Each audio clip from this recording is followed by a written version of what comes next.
नमस्कार. नमस्कार. आज आपण गाव वडगाव काशंबेग, तालुका आंबेगाव, जिल्हा पुणे येथे मका या पिकाच्या क्षेत्रावरती आपण आलो आहोत. तर यांना आपण आधी कांद्याला सुद्धा आपण औषध दिले होते आणि आपण मक्यासाठी सुद्धा त्यांना ग्रीन मॅजिक टॅबलेट आपण फवारणीसाठी दिले होते.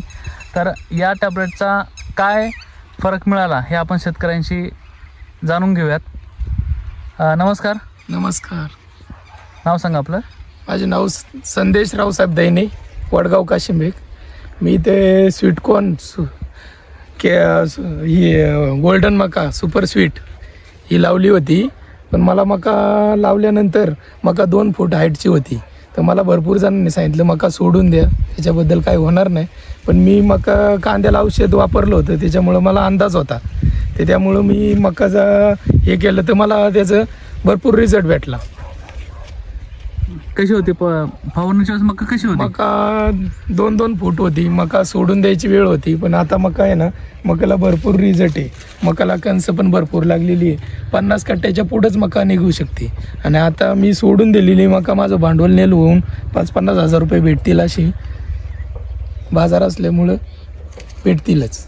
ओके. आणि बाकी आसपासच्या लोकांशी तुम्ही काय म्हणणार? आसपास लोकांनी सोडूनच दिली होती. ज्यांची मका चांगली होती त्यांची मका आज गेलेली आहे आणि माझी गेलेली मका या औषधामुळं आलेली आहे. चांगलं आहे ना. म्हणजे ज्यावेळेस तुम्ही हे आपलं औषध वापरलं त्यावेळेस साधारणतः या लेवलची होती. गेलेली अशी मका होती. या लेवलपर्यंत होती. या लेवलपर्यंत होती ही मका. आज या लेवल आज ह्या लेवलला आलेली आहे. त्याला कंस पण बघा हे असं आहे. एका ताटाला 2-2 कंस निघालेली.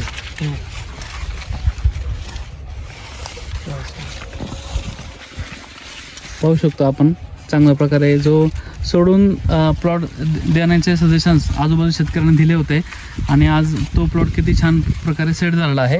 आणि आपण ग्रीन मॅजिक टॅबलेट याची फवारणी आपण दिलेली आणि अजून आपल्याला फ्रुटिंग ची फवारणी आपल्याला देणं बाकी आहे. तर तुम्ही समाधानी आहात? हा, समाधानी आहे. ओके.